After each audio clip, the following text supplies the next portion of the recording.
Kau perlindunganku, Kau Tuhan, kekuatan dalam hidupku, penolongku dalam kesesakan.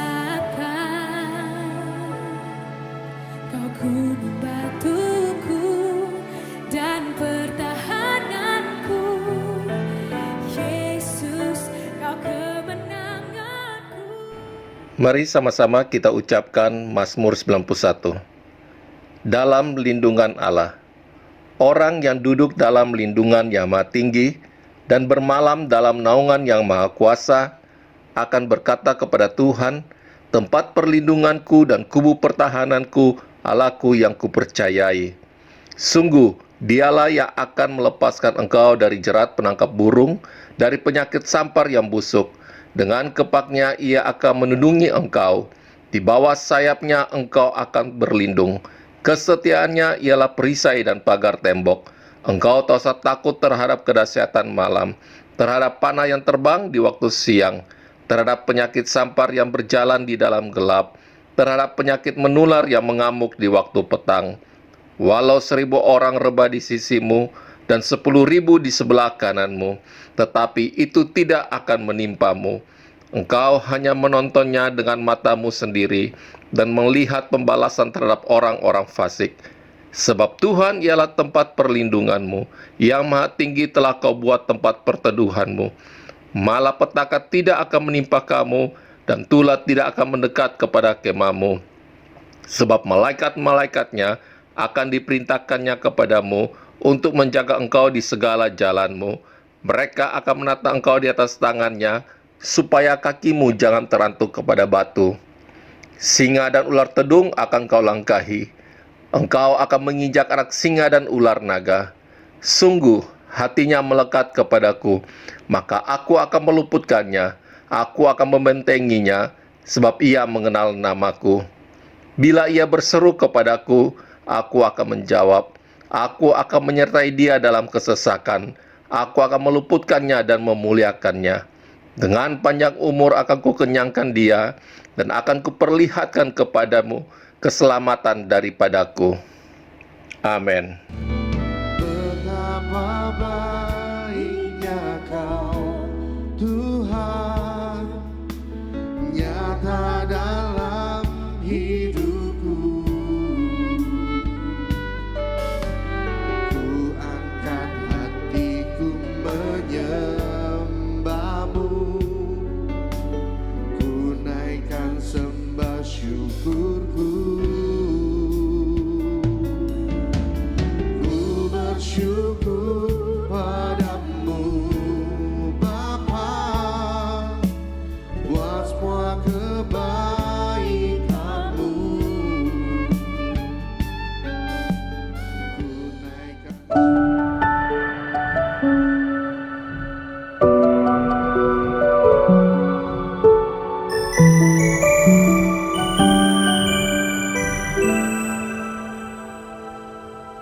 Tuhan tak pernah janji langit selalu biru, tetapi Dia berjanji selalu menyertai. Tuhan tak pernah janji jalan selalu rata, tetapi Dia berjanji berikan kekuatan. Jangan pernah menyerah, jangan berputus asa. Mujizat Tuhan ada saat hati menyembah. Jangan pernah menyerah, jangan berputus asa. Mujizat Tuhan ada bagi yang setia dan percaya.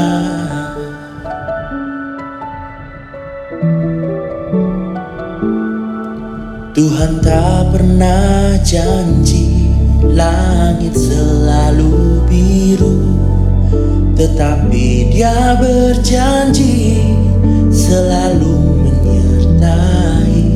Tuhan tak pernah janji jalan selalu rata, tetapi Dia berjanji berikan kekuatan.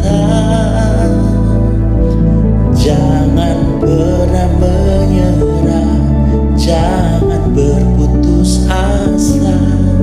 Mujizat Tuhan ada saat hati menyembah. Jangan pernah menyerah, jangan berputus asa. Mujizat Tuhan ada bagi yang setia dan percaya. Percaya Kau Tuhan yang tak pernah gagal, menjadikanku lebih dari pemenang. Ku percaya Kau Tuhan yang tak pernah lalai, menepati janji-janji-Mu.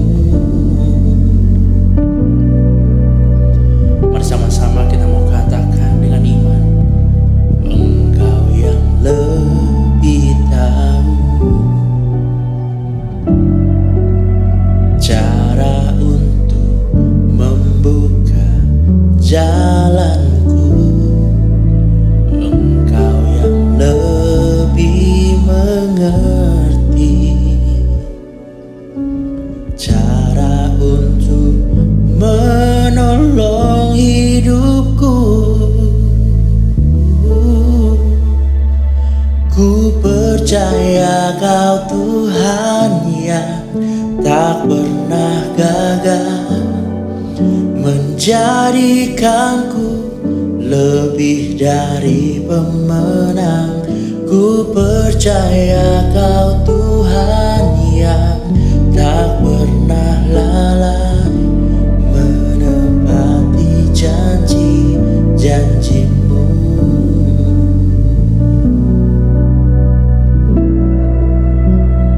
Ku percaya Kau Tuhan yang tak pernah gagal, menjadikanku lebih dari pemenang.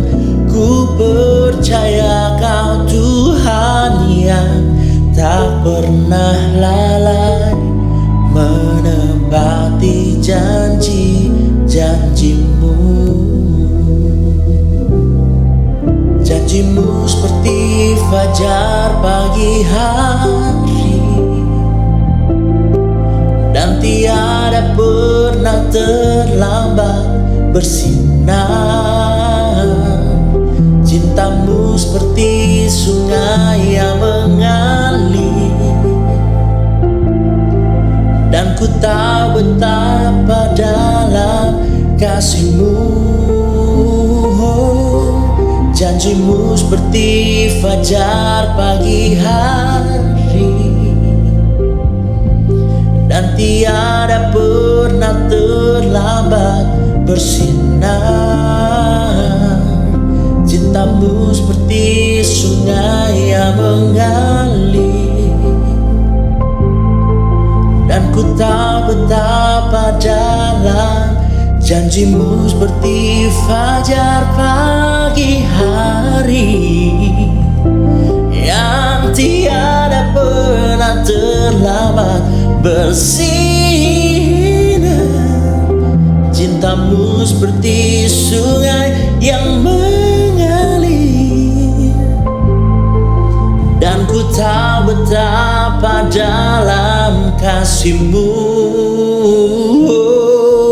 dan ku tahu betapa dalam kasih-Mu.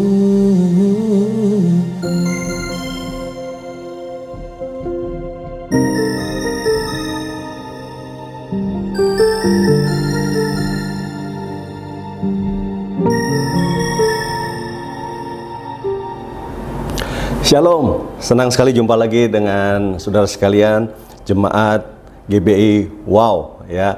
Dan hari ini saya percaya pertemuan kita pasti diberkati Tuhan. Dan saya juga ingin menyampaikan sebelum saya menyampaikan khotbah, merdeka. Ya, kita masih ada di bulan Agustus dan kita bersyukur bahwa 76 tahun sudah negara ini diberi kemerdekaan oleh Tuhan tentu, dan saya percaya Tuhan mau supaya kita terus hidup dalam kebenaran untuk mengisi kemerdekaan ini sehingga nama Tuhan dipermuliakan. Baik, nah saudara, kalau saudara senang dengan judul, ya saya akan membahas tentang yang namanya kemerdekaan. Ya, artinya begini, saudaraku, kita sedang hidup di satu waktu di mana, saudaraku, kita dijamin kemerdekaan kita. Tapi walaupun begitu, saudaraku, ada banyak suara-suara katanya kekristenan sudah tidak aman, kekristenan sudah tidak bebas, karena memang kita faktanya melihat ya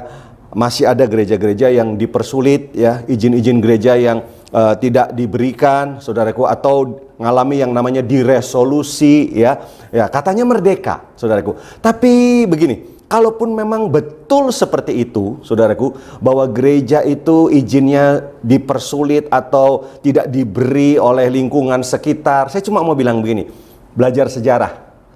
Tidak pernah terjadi, saudaraku, kekristenan itu mati, kekristenan itu berhenti, kekristenan itu berakhir karena tekanan dari luar. Nggak pernah ada cerita. Justru kalau saudara melihat, sejarah gereja sudah membuktikan bahwa kekristenan itu ketika dibendung malah melambung, ketika dihambat malah merambat. Nah, itu sebabnya hari ini, saudara, saya mau ajak kemerdekaan yang sesungguhnya itu ada di mana, saudaraku? Di dalam Kristus Yesus. Amin. Nah, hari ini saya mau ajak saudara untuk belajar bahwa gini, musuh terbesar itu bukan datang dari depan. Musuh terberat peperangan, saudaraku, yang kita alami itu bukan datang dari luar. Karena begini, Indonesia walaupun pakai bambu runcing, menang saudara, bambu runcing loh. Iya, tapi selama musuh itu dari depan. Nah, hari ini kita belajar, ya, peperangan macam apa yang bisa membuat kita akhirnya ngalami yang namanya kekalahan. Nah, coba kita lihat dulu, kita mengerti ya bahwa Alkitab mencatat banyak tentang peperangan. Ambil contoh, kalau sudah lihat di Ayub pasal 7 ayat 1, dia bilang apa? Bukankah manusia harus bergumul di bumi? Ya, salinan lain dia bilang bahwasanya hal manusia di atas bumi ini seperti orang perang. Ayub itu bukan tentara, saudaraku, tetapi kita lihat dia mengerti, dia memahami bahwa kehidupan ini seperti orang yang berperang. Bahkan kalau saudara lihat di Pengkhotbah pasal 8 ayat 8, ya, dikatakan begini, tiada seorang pun berkuasa menahan angin dan tiada seorang pun berkuasa atas hari kematian. Nah, ini tekanan saya. Tak ada istirahat dalam peperangan. Waduh, dari sini kita menemukan bahwa ternyata apa? Jangan-jangan tarikan nafas saja. Nih, oh, itu perjuangan, itu peperangan. Jujur saudara, ya, saya pikir saudara juga mungkin mengalami perasaan yang sama dengan saya, karena ya beberapa hamba-hamba Tuhan yang saya kenal, yang saya tahu, bahkan belum lama ini yang begitu dekat juga satu tim dengan saya, saudaraku, dipanggil Tuhan. Saya nggak usah sebut nama, saudaraku, ya, dipanggil Tuhan. Ya, karena pandemi ini, karena COVID, saudaraku, ya. Yang saya mau katakan adalah, saudaraku, bahwa kalau hari ini kita masih ada, kita bersyukur sama Tuhan. Karena apa? Saya mendengar, saudaraku, bahwa kawan saya ini ngalami yang namanya sesak nafas, saturasi turun. Bayangkan, nggak pernah nyangka bahwa mungkin saat ini saudara masih bisa tarik nafas, tapi belum tentu berikutnya saudara masih bisa tarik nafas lagi. Kenapa? Karena saudara udah nggak punya kekuatan. Karena mungkin saudaraku, ya, sudah begitu banyak saturasi turun dan lain sebagainya. Artinya apa coba? Tarik nafas saja peperangan. Betul, saudaraku? Nah, mari kita akan belajar, saudaraku. Paulus memberikan sudut pandang yang lebih tajam lagi, lebih dalam lagi. Coba kita lihat di Efesus pasal yang ke-6 ayat 13. Nah, ini yang saya mau angkat, saudara. Dikatakan begini, sebab itu ambillah seluruh perlengkapan senjata Allah, supaya kamu dapat mengadakan perlawanan pada hari yang jahat. dan tetap berdiri sesudah kamu menyelesaikan segala sesuatu. Tekanan saya ini, dan tetap berdiri, ya. Sekali lagi, dan tetap berdiri, boleh katakan di manapun saudara berada, dan tetap berdiri, ya. Apa? Sesudah kamu menyelesaikan segala sesuatu. Rasul Paulus mengatakan bahwa memang betul, ya, hidup ini adalah peperangan, perjuangan, bahkan kita perlu mengadakan perlawanan. Kenapa? Hari-hari ini jahat, dan diingatkan memang pertempuran kita ya bukan sama orang, bukan sama manusia, tapi memang bisa, saudaraku, orang-orang yang dipakai oleh iblis. Pertempuran kita kan melawan roh-roh, penguasa-penguasa di udara, ya kan? Paulus sendiri pernah mengatakan ada yang namanya utusan iblis, saudaraku, ya. Nah, tetapi Paulus juga bilang begini, tolong ambil seluruh perlengkapan senjata Allah supaya kamu dapat mengadakan perlawanan. Dan ini, tetap berdiri sesudah kamu selesai berperang. Nah, saya mau ajak saudara kita merenungkan sebentar. Jadi yang pertama kita mesti punya yang namanya apa? Dalam peperangan ini, perlengkapan senjata. Nah, salah satu perlengkapannya apa? Ada yang namanya baju zirah. Kalau saudara menjawab ketopong, betul, ketopong keselamatan. Apalagi perisai, ya harus ada. Pedang, oh ya. Kasut, oh ya. Tapi yang saya mau angkat hari ini adalah yang namanya ini, baju zirah. Saudara tahu nggak? Kalau bahwa baju zirah itu perlengkapan yang wow, itu sangat penting, saudaraku, ya. Kenapa? Ya karena baju ini baju khusus, memang baju untuk perang. Artinya gini, kalau serangan musuh datang dari depan, ya, seandainya tameng atau apa tuh, perisai itu agak meleset sedikit, lalu kemudian sebutlah apa, saudaraku, batu atau benda tajam mencoba untuk mendekat atau terlempar mengenai tubuh kita, tapi kalau kita menggunakan baju zirah, kita masih aman. Nangkep ya? Karena itu didesain untuk memang serangan yang datang dari depan. Ya, tapi pertanyaan saya, coba gambarkan dulu baju zirah, ya. Saudara, baju zirah yang ala Roma pada 2000 tahun yang lalu. Kalau saudara klik di Google, maka baju zirah itu mengalami perubahan-perubahan, ya, penyesuaian-penyesuaian, pembaharuan-pembaharuan. Pertanyaannya begini, ada titik lemah nggak ketika seseorang prajurit memakai baju zirah? Ada nggak? Ternyata, saudaraku, ada titik lemah. Nah, salah satunya di mana titik lemahnya, saudaraku? Ya, di siku, di bagian tekukan-tekukan badan, ya. Dan ternyata salah satu titik lemah atau bagian lemah, ya, celah di baju zirah itu mana? Adanya di sini, di belakang, saudara. Ya, di lutut saudara, tapi di bagian belakang. Karena di bagian belakang lutut itu tidak tertutupi. Kenapa? Ya kalau dia ditutup, bagaimana mau nekuknya? Bagaimana kaki mau melangkah? Nanti kayak Robocop, saudaraku. Nah, itu sebabnya nggak heran Paulus bilang begini, ambil seluruh perlengkapan senjata Allah, perlawanan di hari yang jahat. Tapi dia bilang gini, ini diingatkan, dan tetap berdiri sesudah kamu menyelesaikan, sesudah kamu berperang. Dengan kata lain diingatkan apa? Banyak orang selesai berperang, tidak berdiri lagi. Kenapa bisa nggak berdiri? Karena begini, saudaraku. Saudara tahu nggak? Pakaian baju zirah itu didesain untuk tentara itu kalau berperang itu nggak bisa sendiri, harus tim. Coba katakan bersama saya apa? Tim. Nah, bersama-sama, saudaraku. Kenapa? Karena mereka bukan cuma dari depan musuh, tapi hati-hati ada musuh dari belakang. Makanya kita tuh harus punya tim, karena tim kita akan, kalau kepala saya menghadap ke sana, maka tim saya akan menghadap sana untuk menutupi bagian belakang saya. Karena ada bagian belakang saya yang tadi, celah tadi di mana? Di lutut bagian belakang. Nah, itu kalau istilahnya kalau ada tertusuk, saudaraku, maka apa yang terjadi? Saya sudah nggak bisa berdiri lagi. Saudara nangkep? Ini kira-kira terminologinya. Nah, tahukah saudara? Kalau kita melayani, ya, dalam gereja, itu tim, saudaraku. Keluarga itu tim. Tapi lihat, saudaraku, nanti kita akan belajar bahwa begitu banyak, saudaraku, kita menang oleh pertempuran yang datang dari depan. Tapi rupanya, saudaraku, persoalan terbesar apa? Nah, ini, saudaraku, ya, musuh atau penyusup yang datang dari belakang, yang harusnya menjadi tim, yang harusnya menjadi satu, menjadi sebuah tim yang solid buat kita, tetapi dia berubah menjadi musuh dalam selimut. Nah, hari ini mari, saudaraku, kita akan belajar apakah ada musuh dalam selimut. Coba kita lihat. Kalau saudara buka sama-sama Alkitab kita, saya akan ajak saudara untuk melihat surat Yudas. Surat Yudas, nggak terlalu sulit ya. Yudas tentu bukan Yudas Iskariot ini, bukan ya. Ya, kalau saudara lihat di surat Yudas, di ayat 11 karena cuma satu fatsal. Begini bunyinya.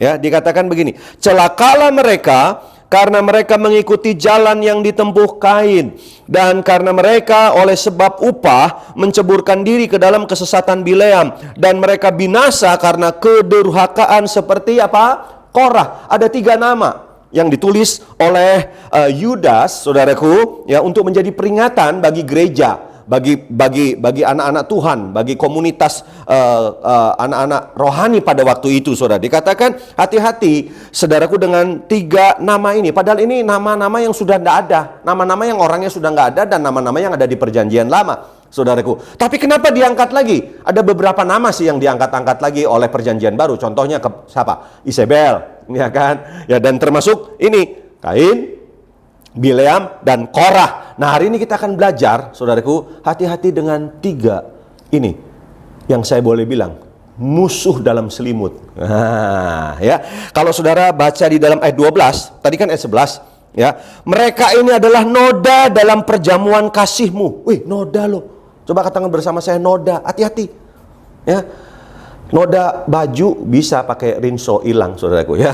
Bukan iklan nih. Tapi kalau noda dalam persekutuan kita, waduh, hati-hati, saudara.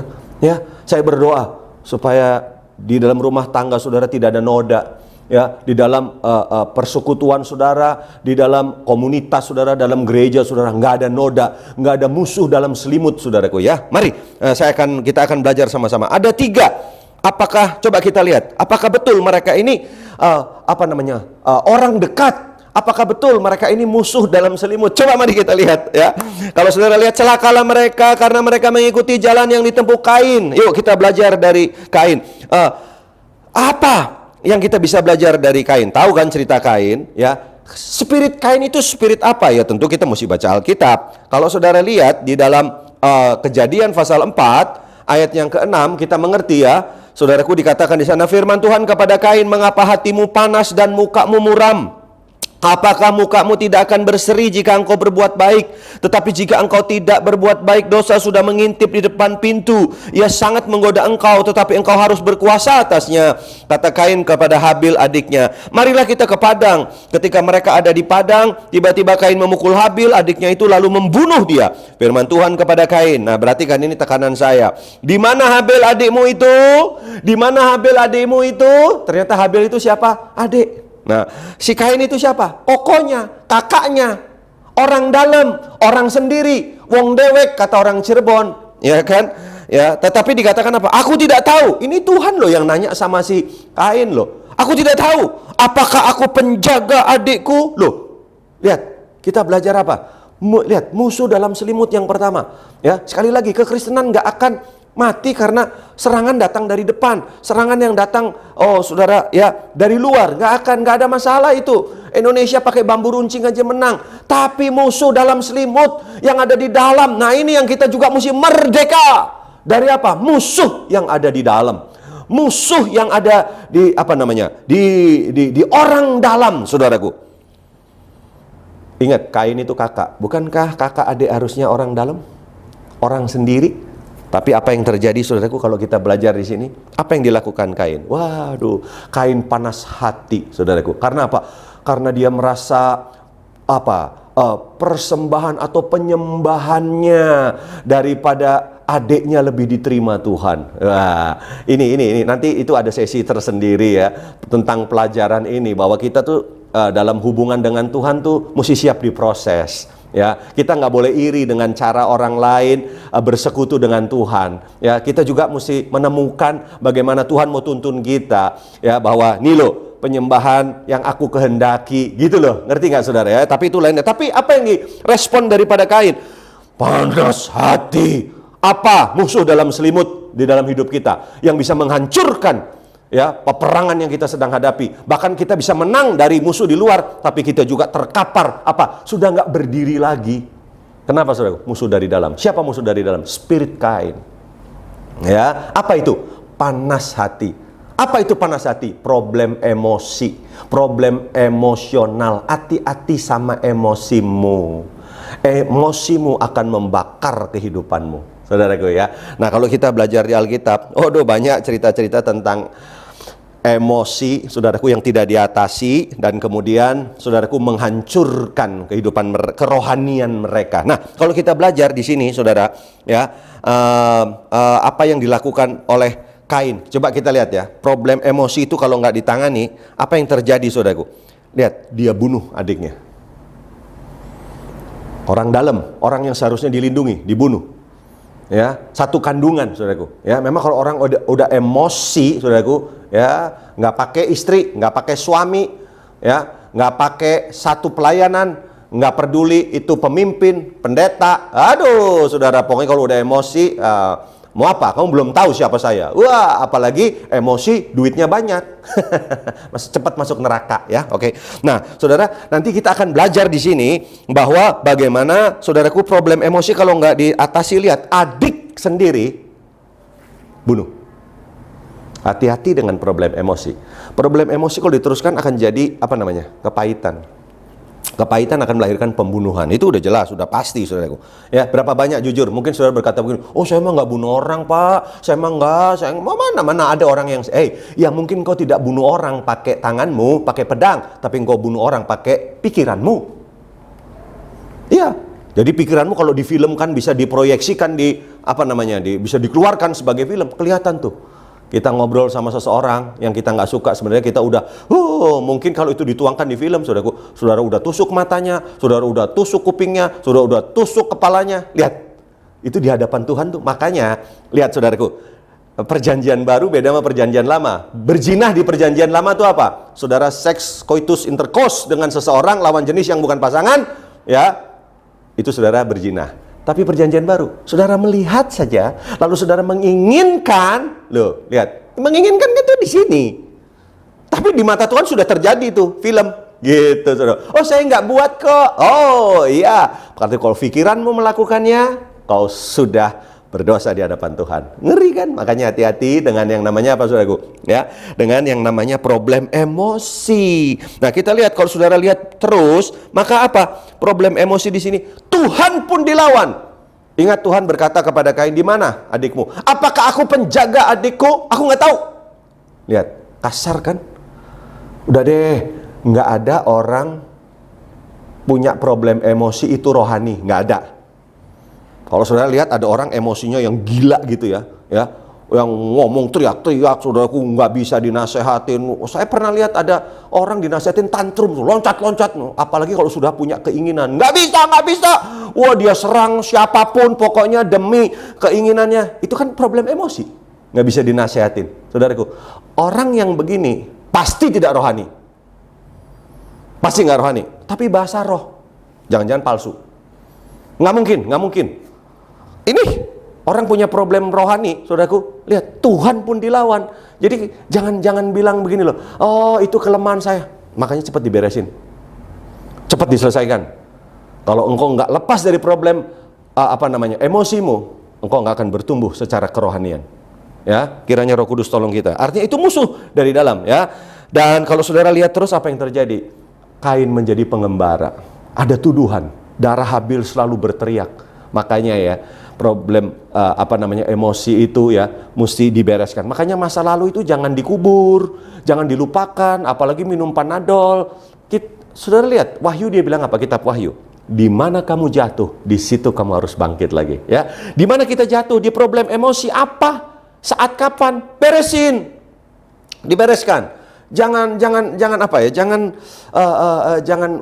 nganggap enteng gitu ya. Oke, saya nggak mau terlalu lama, tapi kita lihat nama kedua. Nama kedua ditulis apa, saudaraku? Saya kembali lagi ke ayat awal, ya. Celakalah mereka karena mereka mengikuti jalan yang ditempuh Kain. Jadi Kain, Habil orang sendiri kan, musuh dari dalam kan. Dan karena mereka oleh sebab upah menceburkan diri kepada kesesatan Bileam. Nah, sekarang kita nama kedua, Bileam. Bileam siapa? Ayo, Bileam. Bileam itu nabi Tuhan. Nabi itu siapa? Nabi beda sama imam. Imam itu mewakili umat kepada Tuhan, tapi kalau nabi mewakili Tuhan kepada umat. Nangkep ya?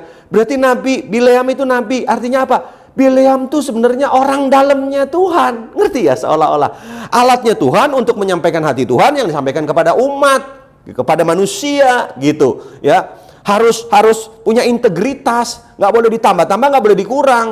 Perkataan-perkataan Tuhan itu, saudaraku, ya, karunia-karunia yang Tuhan berikan kepada Bileam ini. Tapi coba tebak, tadi ayat Alkitab bilang apa?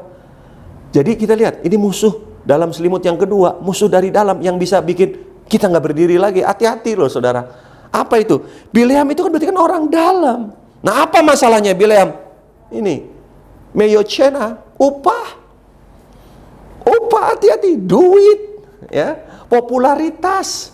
Apalagi penerimaan. Waduh, hati-hati saudara. Lihat apa yang terjadi dengan, kalau kita belajar apa yang terjadi dengan yang namanya Bileam, saudaraku, ya. Ini hamba Tuhan besar ini. Bileam itu punya, mau tahu karunianya, kalau dia ngomong terjadi, apa yang dia katakan terjadi. Wah, itu kalau dia pendeta. Kalau Bileam hidup hari ini, ini jangan-jangan diundang terus sama sama wow, saudaraku, ya. Untuk apa? Khotbah terus. Kenapa, saudaraku? Ya, karena apa yang dia ngomong terjadi, Ibu-ibu sih yang paling banyak suka itu. Tolong dong doain saya karena supaya banyak yang terjadi, saudaraku, ya. Tapi kita lihat apa yang terjadi, saudaraku. Ternyata Bileam, saudaraku, ya, ini motifnya sudah berbelok. Awalnya benar tapi berbelok. Artinya apa? Dia keserang tuh. Bras! Hati-hati ya. Pelayanan mesti punya integritas, saudaraku. Kita ini melayani itu karena itu kita bisa melayani aja itu sudah sebuah favor, sudah privilege, ya. Bukankah Tuhan sudah terlalu banyak melakukan sesuatu untuk kita? Justru kita berhutang nyawa kepada Tuhan, iya kan, saudaraku? Tapi apa yang dilakukan oleh Bileam? Demi mengejar ini popularitas, saudaraku, ya, berkelit, ya, tapi sudah jelas, hati-hati, ini musuh kedua dalam selimut, ya, musuh yang ada di belakang yang bisa tusuk saudara sehingga saudara nggak berdiri lagi. Itu apa, saudaraku? Greedy too much money, karena upah. Hati-hati, yuk kita belajar jaga hati kita, saudaraku, bahwa Lukas 12 ayat 15 dia bilang apa? Berjaga-jaga, hati-hati dengan yang namanya ketamakan. Hati-hati dengan yang namanya ketamak. Tamak apa? Tamak tuh bukan cuma duit. Tamak pujian, tamak sanjungan. Ada orang, ya, saya memperhatikan, ya, kita tuh ngobrol, dia ikut ngobrol. Sebenarnya yang dia tunggu tuh, kapan lu puji gua? Kapan lu puji gua? Kapan lu sanjung gua? Gua hebat kan? Ini gua kan? Kalau bukan gua siapa coba? Ayo, tinggikan aku. Ayo, sembah aku. Hati-hati loh, saudara. Itu rohnya Bileam yang kepengen disanjung. Akhirnya apa? Tuhan dilawan. Dia jual karunianya. Dan akhirnya apa? Tidak berdiri lagi, kan? Nah, itu sebabnya ini musuh dalam selimut yang kedua. Merdeka. Oke, sekarang yang ketiga. Nah, yang ketiga apa, saudaraku? Ya, celakalah mereka karena mereka mengikuti jalan yang ditempuh Kain, dan karena mereka oleh sebab upah menceburkan diri ke dalam kesesatan Bileam, dan mereka binasa karena kedurhakaan seperti siapa? Korah. Yang ketiga Korah. Nah, kita lagi bicara musuh dari belakang, kan? Musuh penyusup, orang dalam, wong dewek, orang sendiri, tim, di dalam tim. Nah, kalau tadi siapa? Kakak adik, orang dalam, kan? Ya kan? Kain, spirit Kain kita sudah belajar. Yang kedua siapa? Bileam, orang dalam juga, kan? Kan dia nabi yang harusnya kan orang dalamnya Tuhan dalam tanda petik. Mengkhianat juga, saudaraku, ya. Yang ketiga siapa? Yang ketiga adalah Korah. Korah siapa? Nah, baca nanti. Korah itu stafnya Musa. Itu Korah itu. Saya ulang. Korah itu siapa? Stafnya Musa. Karunianya apa? Karunianya Korah ngelobi. Dia pinter kalau ngelobi. Ya jujur, saudaraku, gembala itu perlu punya, dalam tanda petik, punya orang dalam yang ngebantuin, saudara, ya, bantu gembala untuk ngelobi sana sini sehingga pekerjaan Tuhan tuh bisa berdiri dengan baik, dengan benar. Tapi Korah, ini stafnya Musa, saudaraku. Apa yang dilakukan oleh Korah? Salahnya di sini. Dia ngelobi sedemikian rupa sehingga efeknya kedudukannya Musa itu goyah dengan cara menghasut. Ini roh Korah, ini roh apa? Roh pemberontakan. Ya, hati-hati. Nih, saya kasih tahu ya. Saya sebagai pemimpin, gembala, bapak rohani, leader, nggak sempurna. Saya banyak kekurangan, banyak kelemahan. Ya, bahkan saya tuh sama anak-anak rohani tuh saya ngomong sama mereka, cerita tentang kehidupan saya. apalagi masa lalu saya. Tapi ada orang-orang yang bisa menghasut loh. Ya menghasut, masa lalu diudal-udal dengan tujuannya menghasut. Wow, Tuhan gak akan diam. Nih saya kasih tahu, Korah mau tahu apa yang terjadi sama Korah? Ini amit-amit ya, amit-amit saudaraku ya. Bersama 250 pengikutnya Korah. Mau tahu saudaraku? Ditelan bumi. Belum pernah ada hukuman di sejarah Alkitab. Bumi menganga, langsung masuk ke dunia orang mati. Masuk ke alam maut. Alam maut tuh di bawah. Kebuka, menganga, nggak pakai kain kafan, nggak pakai diacarain. Langsung masuk, ketutup. Tanpa bekas. Nggak bisa dikasih batu nisan, nggak bisa. Artinya apa? Nggak akan diingat-ingat dalam sejarah. Nggak akan ada kenangan baik untuk orang yang memberontak. Itu kata firman Tuhan, gitu ya. Kalau saya agak semangat ngomongnya, merdeka! Kan lagi ini, saudaraku, bulan kemerdekaan ya. Jadi hati-hati, jangan menghasut, Sekali lagi pemimpin bisa salah, saudaraku ya. Saya dengar ya, kita kan ini kan yang namanya, kita ada di zaman yang namanya kemerdekaan apa? Freedom of speech. Freedom of choose gitu. Bisa pilih apa saja sembarang gitu, bisa ngomong apa saja. Kasihan saya sama Pak Presiden. Kalau diomong-omongin, wah Pak Presiden ini kurus, kering, beginilah, begini. Aduh, minta ampun. Memang dari dulu ya, bangsa ini nggak bisa menghormati pemimpin. Nggak bisa. Dan saudara tahu, catatan sejarah mengatakan satu bangsa yang tidak bisa menghormati pemimpinnya nggak akan dimuliakan, nggak akan jadi bangsa yang besar itu, saudaraku.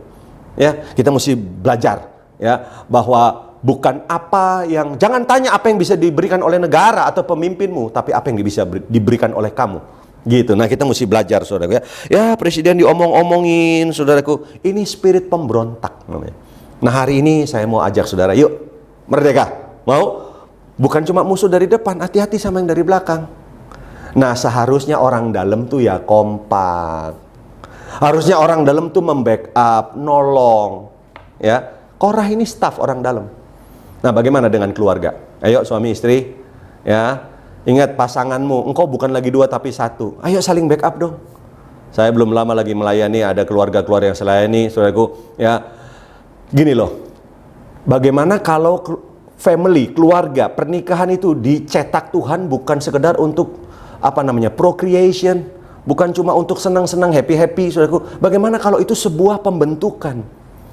Ya, kita melihat pasangan lemah, ya ayo ditolong. Jadi jadi tim yang solid gitu. Kalau suamimu lemah, katakan sama suamimu, aku penolongmu. Kalau istri lagi lemah, suami juga berkata, aku juga akan menolongmu. Ya kan, berjuang bersama-sama. Ya, jadi tim yang akhirnya menang. Ya. Bukan malah tusuk dari belakang, pengkhianat, bukan. Saudara, saya nggak akan berkata panjang. Ya, saya cuma mau bilang gini, dunia nggak lebih baik ke depan. Kesemrawutan akan luar biasa. Tapi harusnya spirit anak Tuhan itu apa? Unity, bersatu. Ya, jangan khawatir musuh dari depan, ditekan dari depan, pasti menang. Udah jelas, saudaraku. Ya, tapi yang dari belakang hati-hati. Yesus pun dalam memuridkan ada Yudas, musuh dari belakang, ya.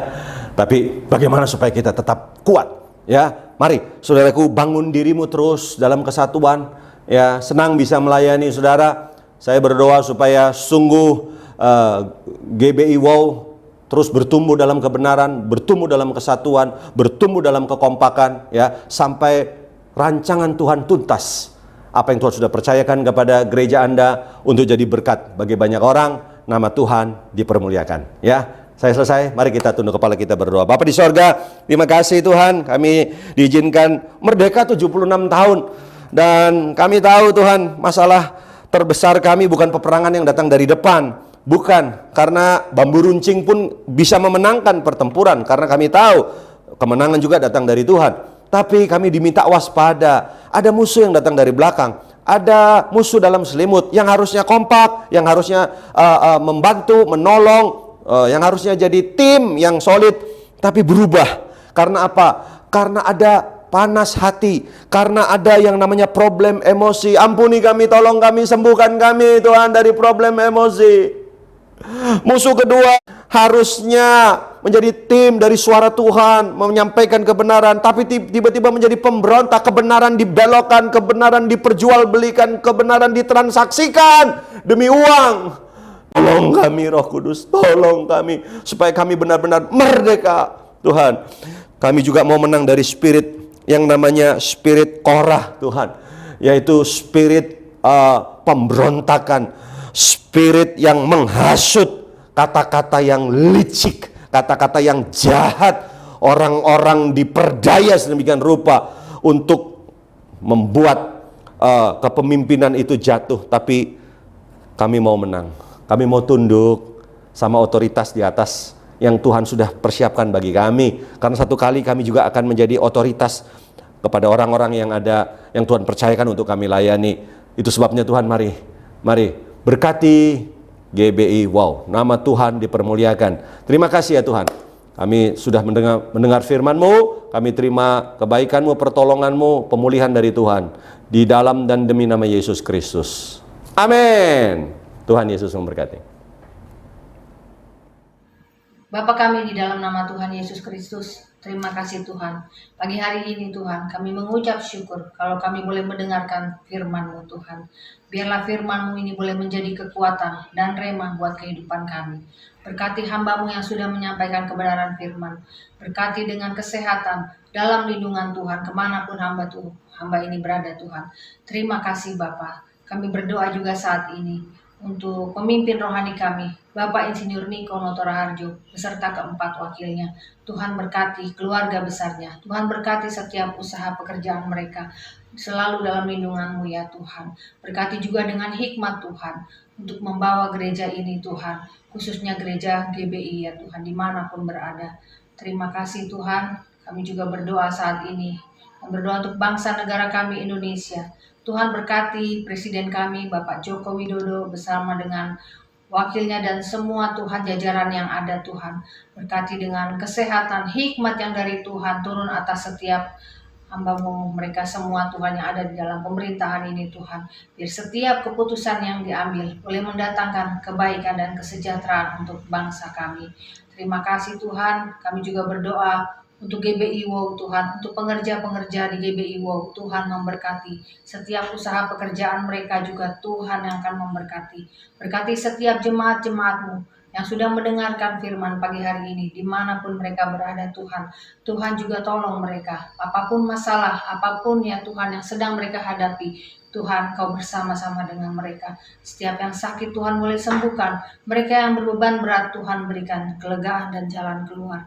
Terima kasih Tuhan, kami mengucap syukur. Kami percaya Tuhan, Mazmur 91 jadi bagian buat setiap kami Tuhan. Kami aman di dalam lindungan-Mu Tuhan. Terpujilah nama-Mu, hanya di dalam nama Tuhan Yesus. Kami berdoa, kami mengucap syukur. Haleluya. Amin. Shalom Ibu Bapak terkasih dalam Tuhan Yesus Kristus. Baru saja kita sudah mengikuti ibadah online, di mana yang dibawakan oleh Bapak Pendeta Nathanael Makarawung, dan saya percaya bahwa firman itu begitu memberkati kita semuanya dan akan menjadikan rema buat kehidupan kita. Terima kasih Pak Nathanael yang sudah bersedia mengisi ibadah wow kami. Kami mengucap syukur tuh untuk kesediaannya. Sebelum kita berpisah, mari kita tundukkan kepala, kita akan berdoa. Bapa dalam surga, terima kasih hari ini kami sudah mendengarkan firman-Mu yang sudah disampaikan oleh hamba-Mu Pak Nathanael Tuhan. Kiranya Engkau turut menyertai dia Tuhan, Kau memberkati dalam kehidupan keluarga semuanya Tuhan, pelayanannya Engkau yang menyertai, tutup bungkus dan darah yang kudus, tuntun setiap langkah kehidupannya. Terima kasih. Hamba serahkan hamba-Mu ini ke tangan-Mu. Terima kasih. Terima kasih juga untuk semua jemaat setia GBI Wow yang selalu mengikuti acara ini Tuhan. Kiranya Engkau menyertai kehidupan mereka. Tutup bungkus dengan darah-Mu yang kudus. Engkau yang memberkati, melindungi,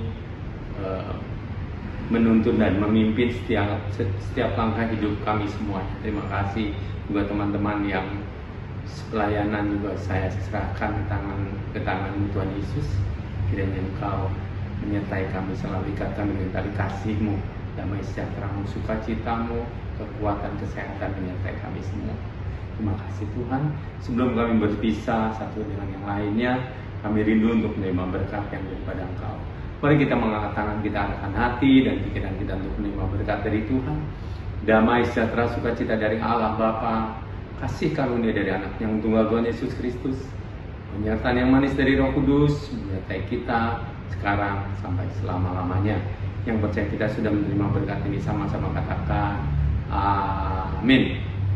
Tuhan Yesus memberkati.